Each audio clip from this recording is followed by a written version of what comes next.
لله نحمده ونستعينه ونستغفره ونعوذ بالله من شرور أنفسنا وسيئات أعمالنا من يهده الله فلا مضل له ومن يضلل فلا هادي له وأشهد أن لا إله إلا الله وحده لا شريك له وأشهد أن محمدا عبده ورسوله يا أيها الذين آمنوا اتقوا الله حق تقاته ولا تموتن إلا وأنتم مسلمون يا أيها الناس اتقوا ربكم الذي خلقكم من نفس واحدة وخلق منها زوجها وبث منهما رجالا كثيرا ونساء واتقوا الله الذي تساءلون به والأرحام إن الله كان عليكم رقيبا يا أيها الذين آمنوا اتقوا الله وقولوا قولا سديدا يصلح لكم أعمالكم ويغفر لكم ذنوبكم ومن يطع الله ورسوله فقد فاز فوزا عظيما أما بعد فإن أصدق الحديث كتاب الله وخير الهدي هدي محمد صلى الله عليه وعلى آله وسلم وشر الأمور محدثاتها وكل محدثة بدعة وكل بدعة ضلالة وكل ضلالة في النار. Pengajian yang dimuliakan oleh Allah Subhanahu wa taala.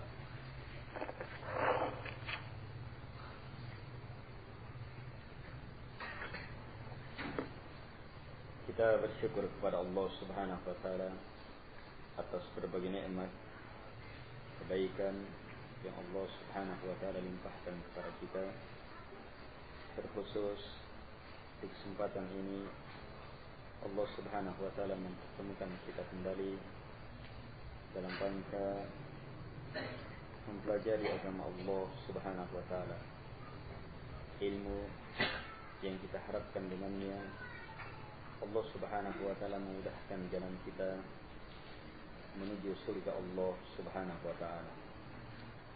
Karena Allah Subhanahu wa taala telah menjamin man salaka tariqa, siapa yang menempuh sebuah jalan yaltamisu fihi ilma, yang di dalamnya dia mencari ilmu, maka sahhalallahu bihi tariqan ilal jannah, Allah akan memudahkan bagi dia dengan ilmu itu jalan menuju surga. Kita harapkan apa yang kita dapatkan dalam majlis ilmu ini merupakan jalan sebab kemudahan menuju surga Allah Subhanahu wa taala. Baik, akhir pembahasan kita.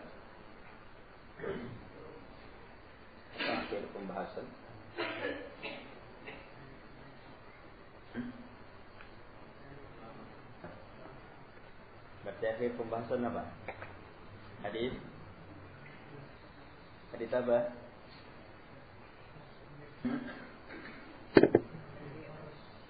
Hadis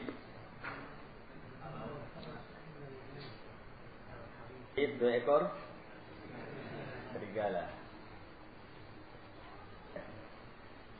Seekor serigala yang keduanya dalam keadaan lapar dilepas masuk ke dalam kandang ternak, pasti sungguh mendatangkan kerusakan kepada ternak. Tapi ternyata ada dua serigala yang lebih buas yang akan merusak agama seseorang, yaitu hirsul mar'i 'alal mali wasyaraf. Hirs, keinginan kuat seseorang terhadap harta benda dan terhadap kedudukan. Harta benda mencakup banyak perkara, kedudukan pun mencakup banyak perkara. Bisa pangkat, jabatan, titel, bisa kedudukan di tengah masyarakat, bisa kedudukan di tengah kelompok, Iya. Dan semacam itu. Kapan hati seseorang ke situ, maka berarti dia telah melepas masuk ke dalam hatinya serigala yang lebih buas yang akan membinasakan agamanya yang bersumber di dalam hatinya. Selanjutnya Syekh rahimahullah taala berkata, "Wa dzalika bayyin fa inna ad-din as-sahiha la yakunu fihi hadzal hirs wa dzalika anna al-qalba idza dhaqa halawata 'ubudiyyatihi lillah wa mahabbatihi lahu lam yakun syai'un ahabba ilayhi min dhalik hatta yuqaddimahu alayhi wa bidzalika yasrifu an ahli al-ikhlas lillah as-su'a wal fahsya yusrafu an ahli al-ikhlas lillah as-su'a wal fahsya kama qala Allah ta'ala kadzalika linasrif anhu as-su' wal fahsya innahu min ibadina al-mukhlasin fa innal mukhlisa lillah ذاق من حلاوة عبوديته لله ما يمنعه من عبوديته لغيره ومن حلاوة محبته لله ما يمنعه من محبة غيره إذ ليس عند القلب السليم أحلى ولا ألد ولا أطيب ولا ألين ولا أنعم من حلاوة الإيمان المتضمن عبوديته لله ومحبته له وإخلاصه الدين له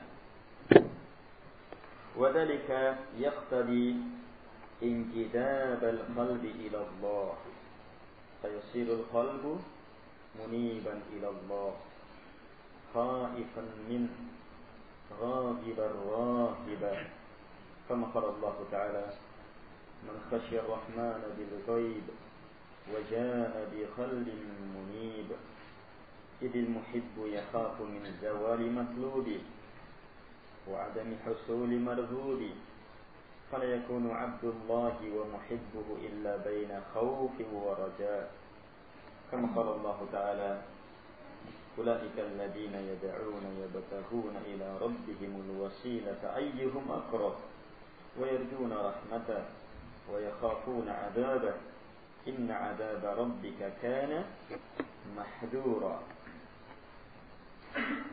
Syekh rahimahullah ta'ala menjelaskan lebih jauh lagi hal ini.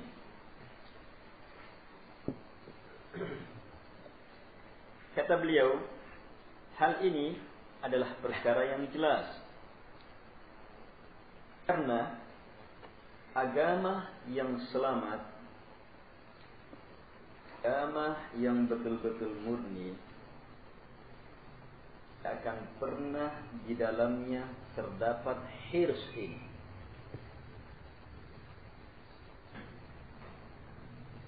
Makanya, agamanya tidak rusak. Matinya. Kapan ada dua ini? Nabi mengatakan dia dalam merusak agama lebih hebat daripada dua ekor serigala yang keduanya dalam keadaan lapar yang dilepas masuk ke dalam kandang ternak. Siapa yang memiliki dua ini seperti dia memasukkan ke dalam dirinya perkara yang merusak agamanya, hirs. Jelas, sebab agama yang lurus itu, agama yang bersih itu, agama yang selamat itu, tidak akan ada padanya hirs ini. Keinginan kuat,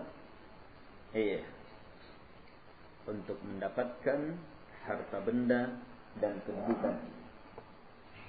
Dia tidak akan pernah menjadikan dua ini sebagai tujuan hidupnya.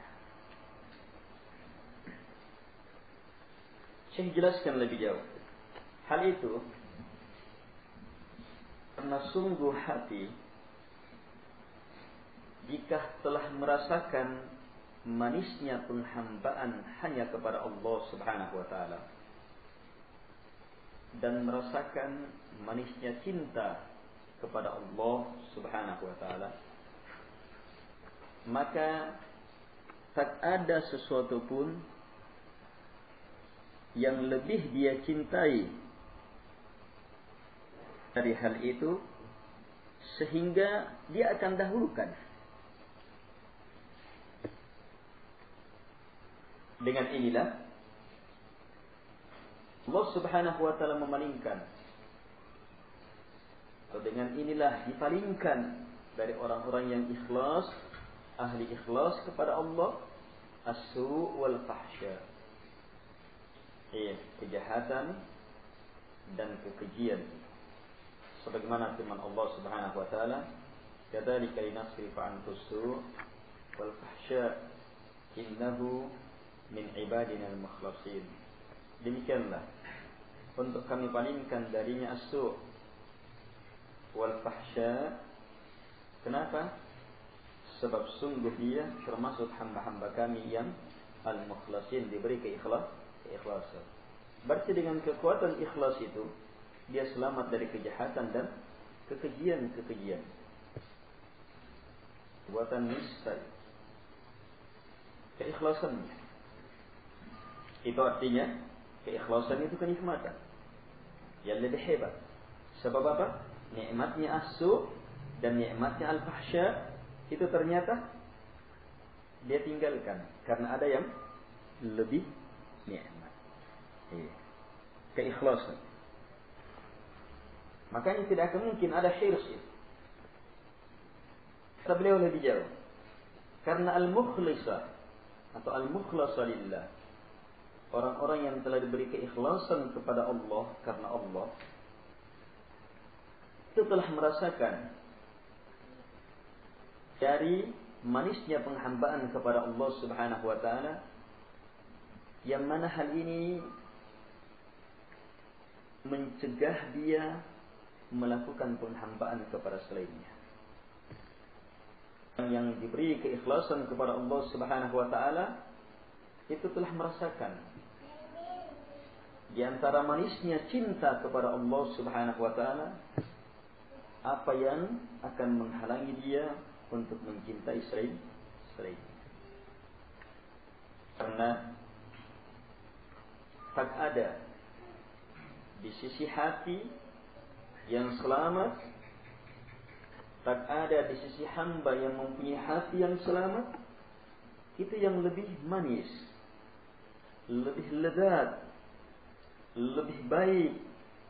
Tidak ada yang lebih lembut, tidak ada yang lebih nikmat dari manisnya iman itu, yang di dalamnya terkandung penghambaan kepada Allah, cinta kepadanya, memurnikan agama hanya untuknya.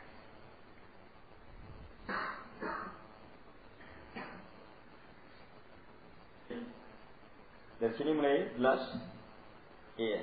Sebab hirs itu apa?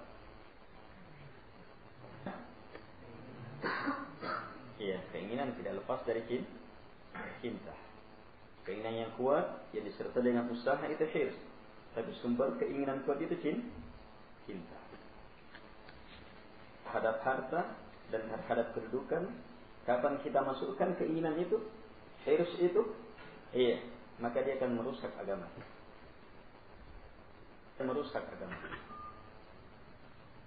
Dia dengan orang yang mempunyai hati yang ikhlas, hati yang murni. Tidak akan ada dua hal itu. Sebab keikhlasannya dan kemurnian hatinya itu menunjukkan bahwa apa? Tidak akan ada yang lebih nikmat. Tidak akan ada yang lebih dia cintai.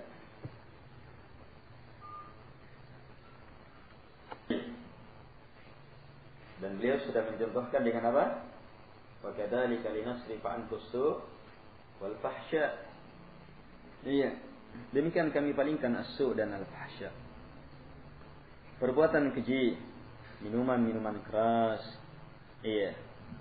hal-hal yang berhubungan dengan wanita, liwat, dan yang semacam itu. Ini kekejian. Allah Subhanahu wa taala selamatkan Nabi Yusuf dari. Padahal hebatnya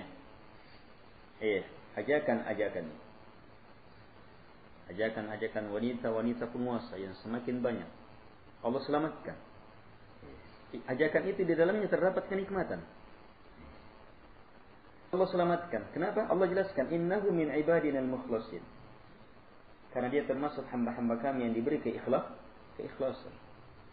Karena orang yang ikhlas itu merasakan ada yang lebih nikmat. Yang lebih nikmat ini yang memalingkan dia dari nikmat yang dia sudah tenggelamkan. Masuk akal sekali itu. Orang tidak akan meninggalkan kenikmatan kecuali karena ada kenikmatan yang lebih. Yang ikhlas yang sudah merasakan nikmat ibadah itu apa? Tidak akan memiliki yang semacam itu. Sebab apa? Kenikmatan ini di atas segalanya. Kalau ada bisikan ke sana, maka kapan dia kondisikan dirinya dalam keikhlasan, maka lenyap semua itu. Sebab ada lebih nikmat. Makanya hirs itu lenyap. Tidak ada dalam hati orang-orang yang betul-betul telah merasakan nikmatnya penghambaan, nikmatnya cinta karena Allah Subhanahu wa taala.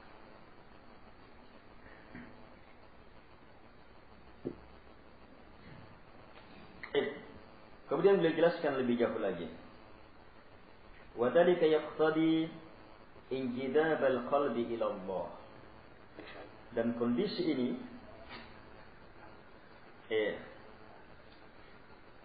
sudah hamba mempunyai hati yang selamat ini, yang mana tidak ada lagi yang lebih manis, lebih lezat, lebih baik, lebih lembut, lebih nikmat daripada manisnya penghambaan kepada Allah, cinta kepadanya, manisnya keikhlasan itu.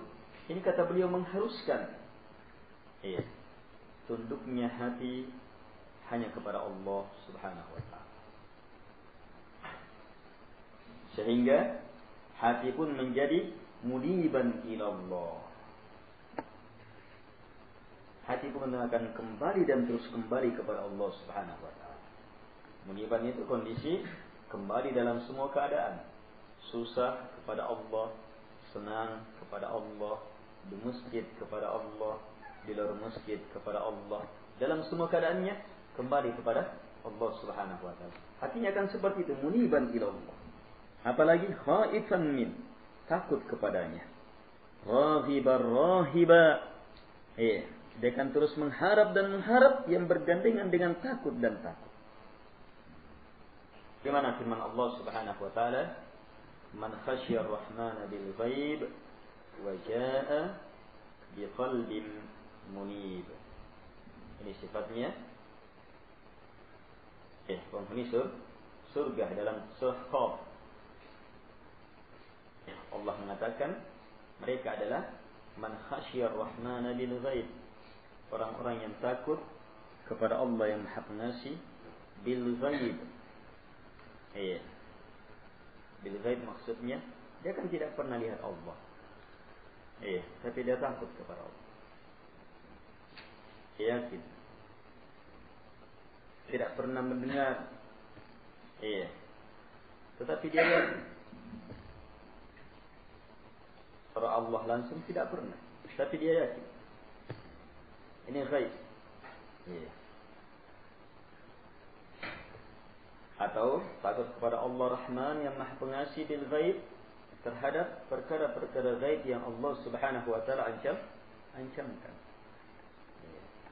Di antaranya fitnah demi fitnah yang akan terjadi, kengerian-kengerian yang akan mendahului kejadian di hari kiamat, kengerian-kengerian di alam barzakh, kengerian-kengerian pada mahsyar di negeri akhirat, surga dan neraka.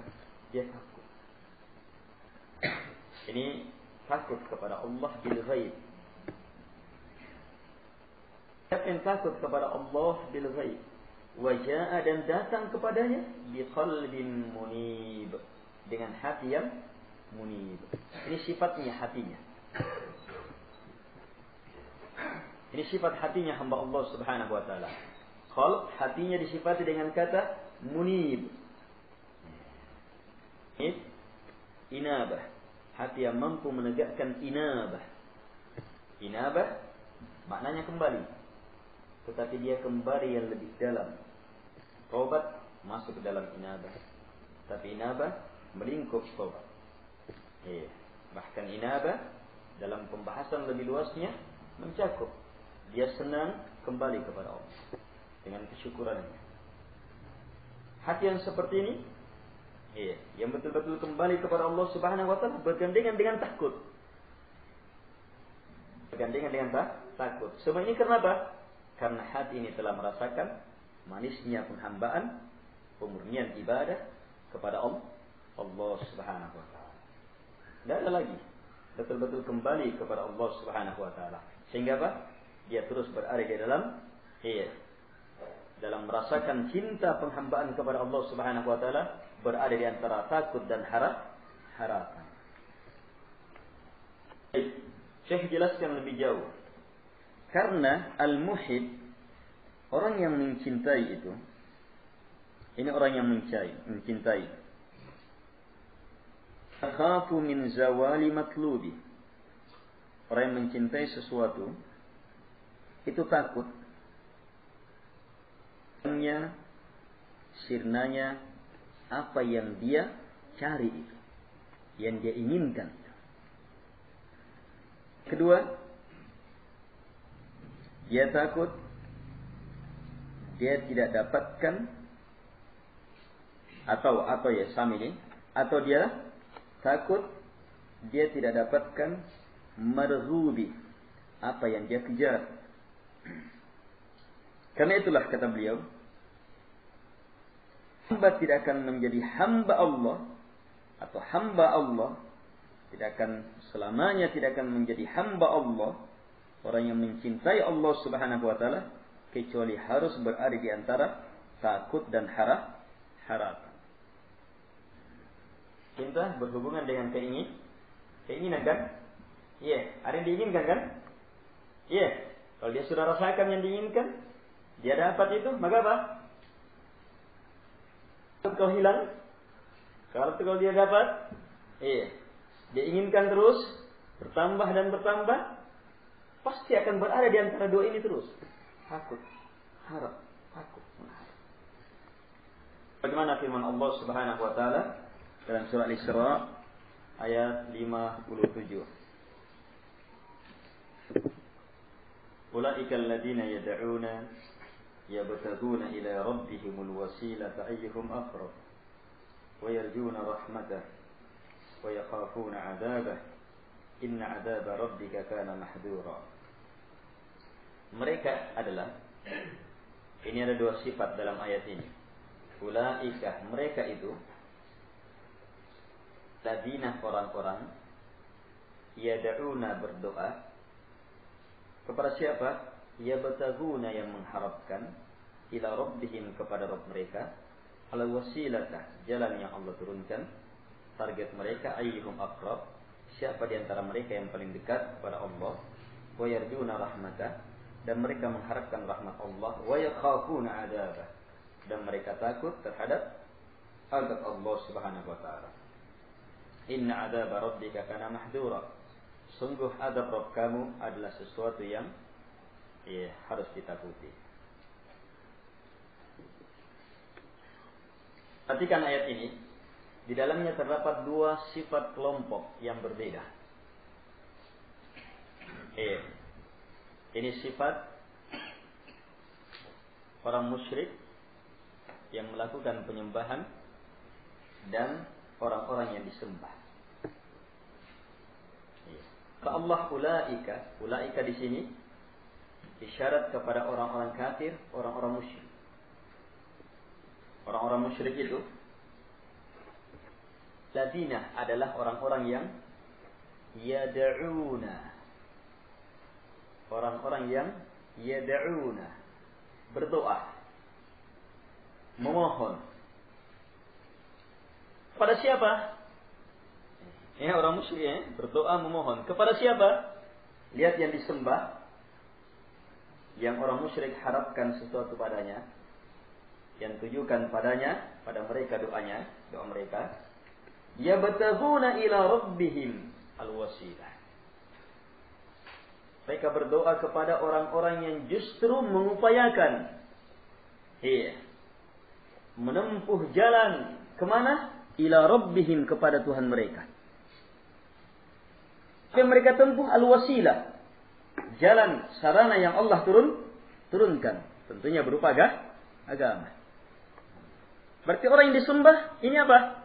Orang yang dalam usahanya ikhlas hanya kepada Allah. Ila rabbihim. Tidak ada keduanya. Ila rabbihim. Usaha mereka hanya kepada Allah, kepada Rabb mereka. Ini keikhlasannya. Apa yang mereka upayakan? Al-wasilah. Ini ittiba'nya. Di atas petunjuk. Ini disembah. Lihat sifatnya lagi yang disembah, yang mereka sembah. Ayyuhum aqrab. Semua usaha mereka itu yang murni hanya kepada Allah. Tiang penegaknya adalah ayyuhum aqrab. Siapa di antara mereka yang paling dekat di sisi Allah Subhanahu wa taala. Ini keinginan mereka. Siapa di antara mereka yang paling dekat di sisi Allah Subhanahu wa taala? Mendekat itu apa landasannya? Cinta, suka, senang, iya. Jelasin ya. Semakin pokoknya masalah mendekat betul, itu cinta. Targetnya yang disembah ini adalah dalam upayanya ayyuhum aqrab. Siapa di antara mereka yang paling dekat kepada Allah? Berarti yang paling cinta. Terus lihat sifat selanjutnya. Wa yarjuna rahmatah. Dan mereka itu terus-menerus mengharapkan rahmat Allah. Cinta ini bergandengan dengan mengharapkan rahmatnya. Terus sifat yang selanjutnya. Wa yakhafuna adzabah. Dan mereka takut terhadap azab Allah Subhanahu wa taala, takut. Kemudian Allah tegaskan, inna adzaba rabbika kana mahdura. Sungguh azab Rabb kamu adalah sesuatu yang sangat ditakuti.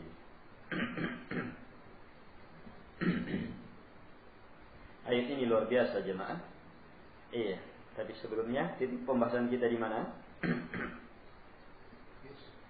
Bahwa kecintaan kepada Allah Subhanahu wa taala, hamba yang betul-betul cinta kepada Allah Subhanahu wa taala, itu terus berada di antara takut dan harapan, sebagaimana disatukannya sifat ini dalam satu ayat. Dan sudah lewat dalam pembahasan kita, orang yang beribadah kepada Allah hanya karena cinta, apa itu? Zindiq. Apa zindiq itu?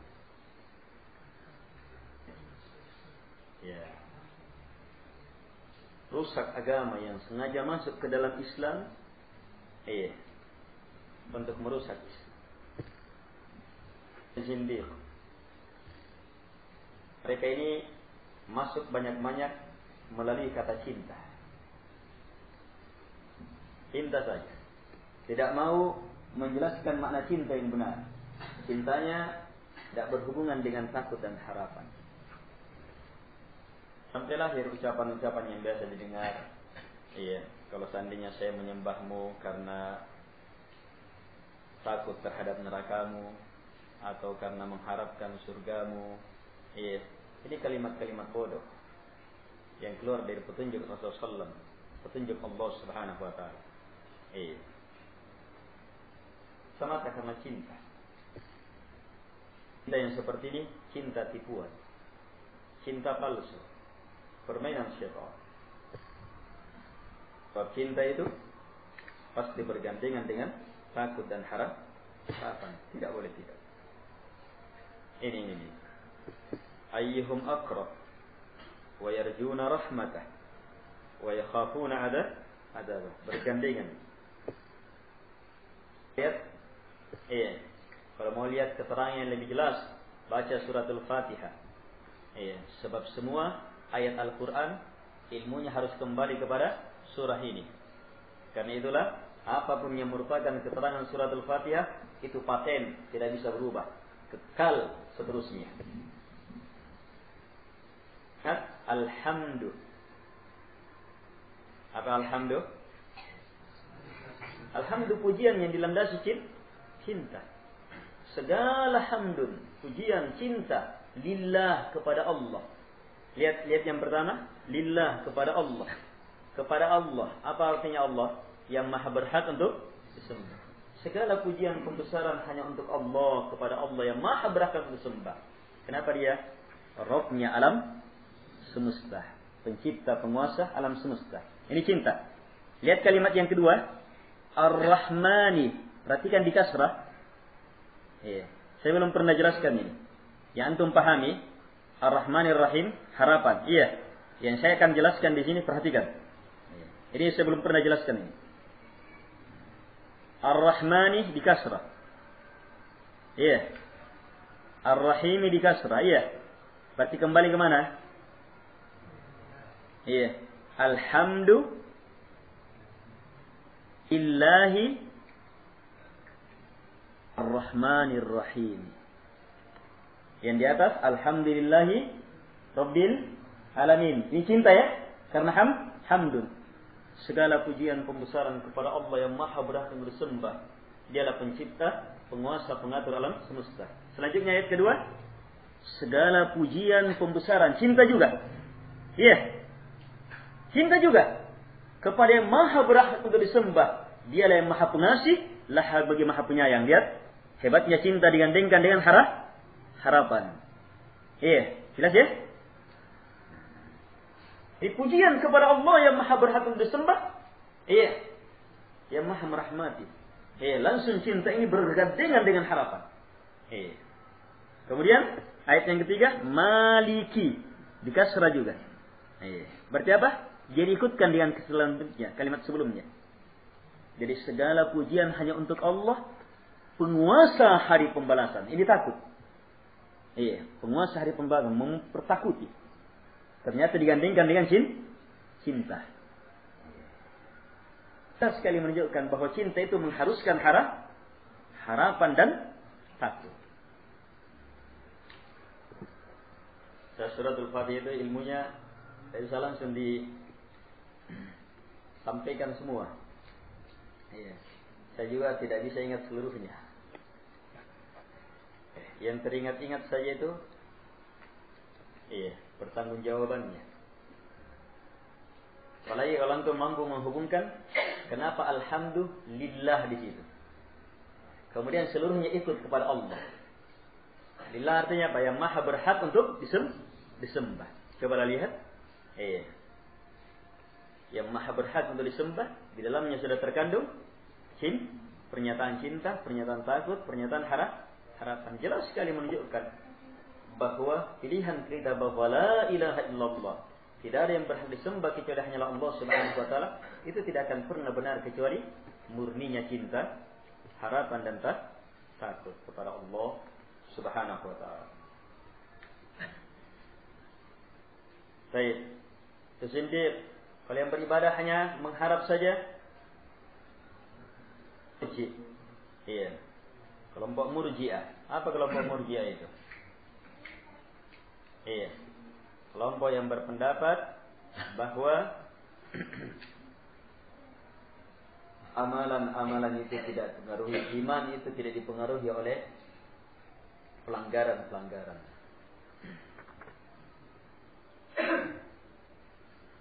Kenapa? Karena dominan harapannya sampai ke dalam batas. Harapannya Allah maha baik, Allah maha. Akhirnya tidak takut. Muncullah pikiran-pikiran yang dilandasi semata karena harapan. Beribadah hanya karena takut, Khawarij. Iya. Akhirlah pengkafiran yang semata karena takut. Iya, takut saja akhirnya apa? Dia tutup harapan. Allah tidak akan rahmati sudah kamu. Tidak ada sudah harapan. Kalau takutnya dominan. Orang melakukan pelanggaran sudah kafir sudah itu. Iya, tidak ada harapan, tidak akan mungkin bisa selamat sudah itu. Siapa yang bisa menjamin? Selama orang masih diberikan kesempatan. Khawarij yang mudah mengkafirkan seseorang.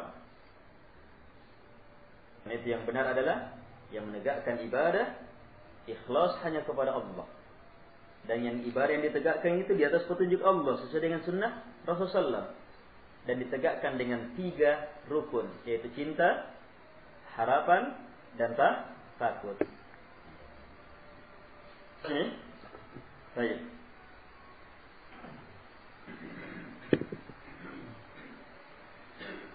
Kemudian perhatikan ayat itu. Banyak sekali ilmu yang terdapat di dalamnya. 1. Ilmu tentang orang musyrik. Bahwa orang musyrik itu juga menyembah orang-orang baik.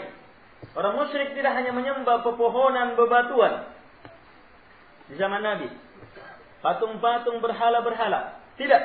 Tapi menyembah juga orang yang seperti ini sifatnya.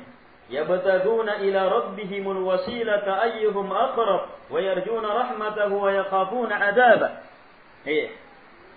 Para ulama menafsirkan yang mereka sembah ini dengan sifat ini adalah, ada yang mengatakan penafsirannya malaikat.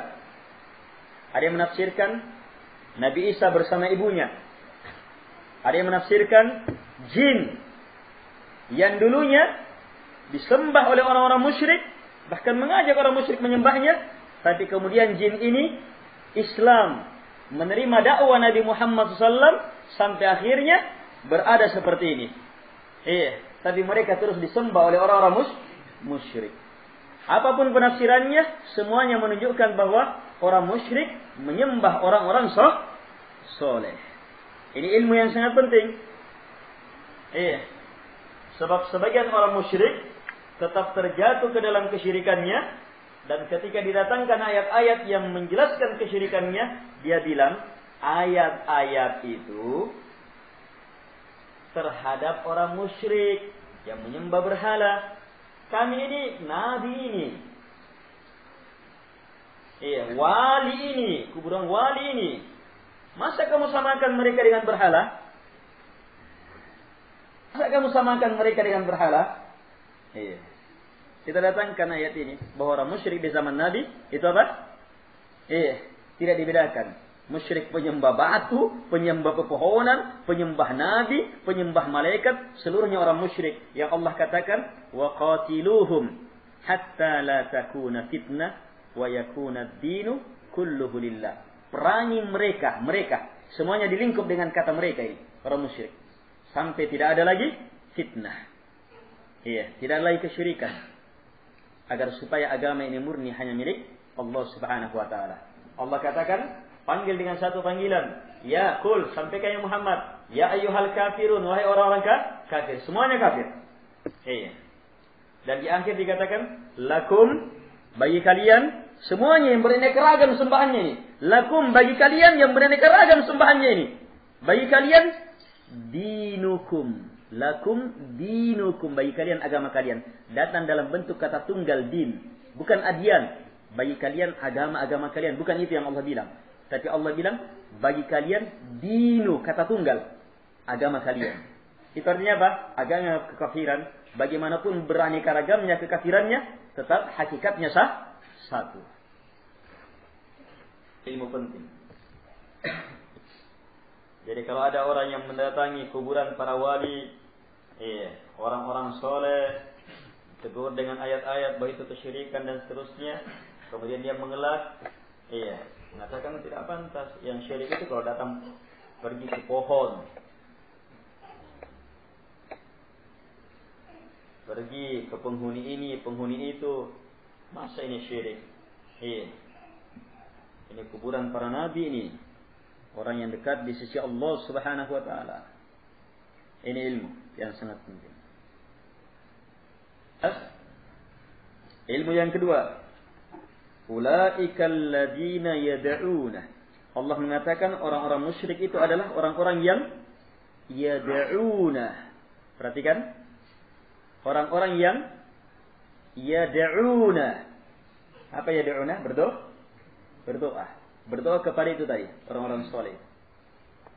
Ini memberi ilmu kepada kita, bentuk dari kesyirikan. Doa. Ini ilmu penting ini, doa.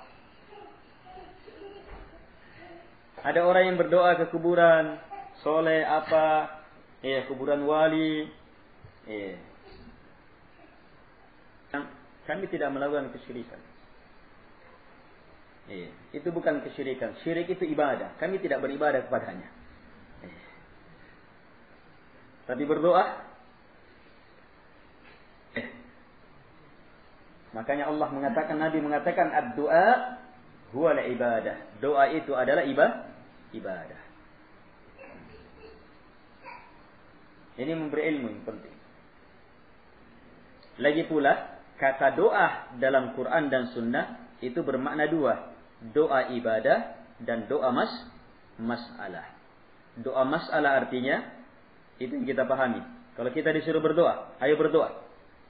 Artinya doa masalah itu. Ya Allah yang maha pengasih rahmati saya, kasihi saya. Ya Allah yang maha pengampun, ampuni saya. Ya Allah yang maha memberi rezeki, beri saya rezeki. Iya, ini doa masalah namanya. Doa yang kedua, doa ibadah. Doa ibadah artinya semua ibadah. Dia adalah doa. Sebab orang yang beribadah itu meminta.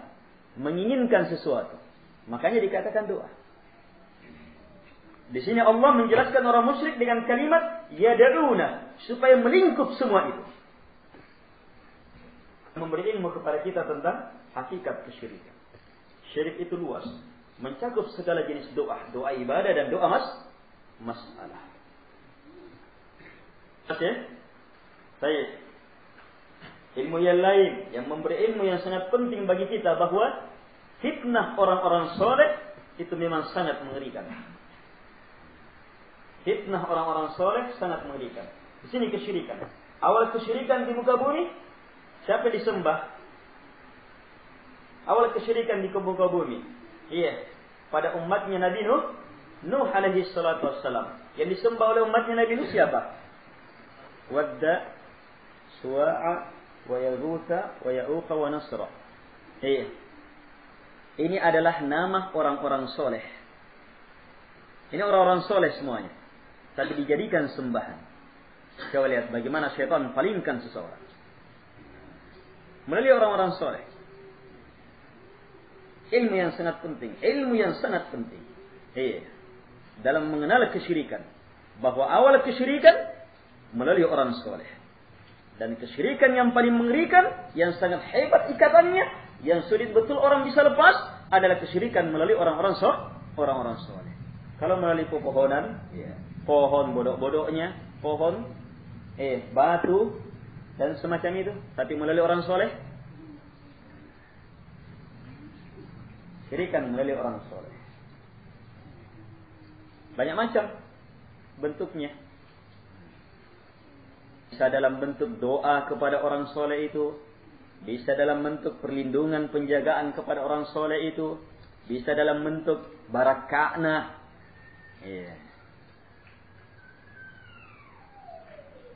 Bisa dalam bentuk banyak macam. Banyak sekali orang terjerumus ke situ. Sehubungan dengan orang-orang soleh. Dalam tarekat Sufiyah, jangan tanyakan lagi. Hampir semua pemimpin tarekat adalah sembahan mereka sudah. Dijadikan sembahan sudah. Tapi bukan dalam istilah sembahan. Bukan dalam istilah Tuhan. Tapi mereka sudah menyerahkan sifat-sifat ketuhanan kepada gurunya. Ya sekali. Yang dimuliakan oleh Allah Subhanahu wa taala.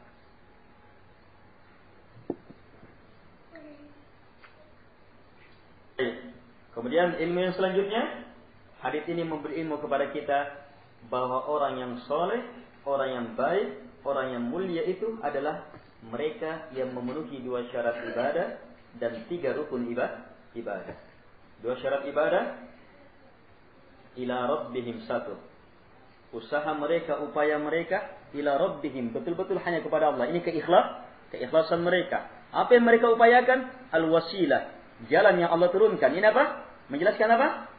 Tepatnya di atas petunjuk Allah Subhanahu wa taala, bukan petunjuk yang lainnya, bukan jalan-jalan yang ditawarkan yang lainnya. Baik. Kemudian ayyuhum aqrab, ini rukun yang pertama, cinta. Wa yarjuna rahmatah, dan mereka mengharapkan rahmat Allah. Ini apa? Rukun kedua, harapan. Yang ketiga, wa yakhafuna adzabah. Mereka takut terhadap azab Allah Subhanahu wa taala. Ini rukun yang ketiga.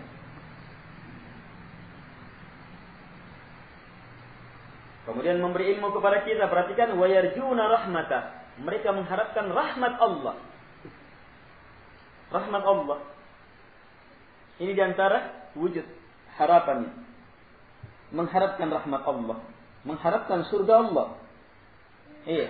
Di antara rahmat Allah yang merupakan puncak rahmat surga Allah Subhanahu wa taala. Kan itu di mana akalnya orang-orang yang dalam ibadahnya tidak mengharapkan surga Allah Subhanahu wa taala dan menganggapnya sebagai kesyirikan. Ini salah dalam memahami. Sebab orang mengharapkan surga Allah Subhanahu wa taala itu karena cintanya kepada Allah, dia pun mengharapkan apa yang Allah janjikan. Wa yakhafuna adzabah, takut terhadap azabnya. Di sini dikatakan takut terhadap Allah, tapi dikatakan takut terhadap azabnya. Kemana agamanya? Kemana akalnya orang-orang yang menganggap kalau orang beragama takut karena azab Allah itu salah. Sementara di sini sifatnya orang-orang yang mulia, takut terhadap azab Allah Subhanahu wa taala. Banyak doa Nabi dan Rasul Allah Subhanahu wa taala minta diselamatkan dari azab neraka. Yang dimuliakan oleh Allah Subhanahu wa taala. Apalagi Allah tegaskan inna adzab rabbika kana mahdura. Sungguh azab Rabb kamu adalah sesuatu yang harus ditakuti. Baik. Itu di antara ilmu dari ayat ini. Titik pembahasan kita di mana? Orang yang betul-betul cinta, kecintaan yang ini pasti bergandengan dengan takut dan harapan. Jelas? Dan itu berhubungan dengan hirs.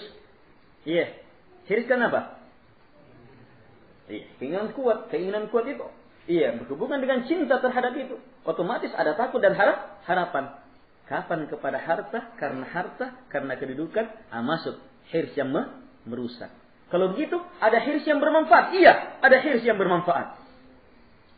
Itu keinginan kuat, cinta yang kuat kepada Allah dan karena Allah Subhanahu wa taala. Maka Nabi bersabda, "Ihris ala ma yanfa'uk." Karena Nabi ihris, harapkan betul, upayakan betul, hirs betul terhadap apa? Ala ma yanfa'uk, terhadap segala perkara yang mendatangkan manfaat bagi kamu. Ukuran manfaat dalam agama, bermanfaat di akhirat. Semangat dalam perkara yang bermanfaat bagi kamu. Yang namanya manusia tidak akan bisa lepas dari hirs. Tidak bisa lepas.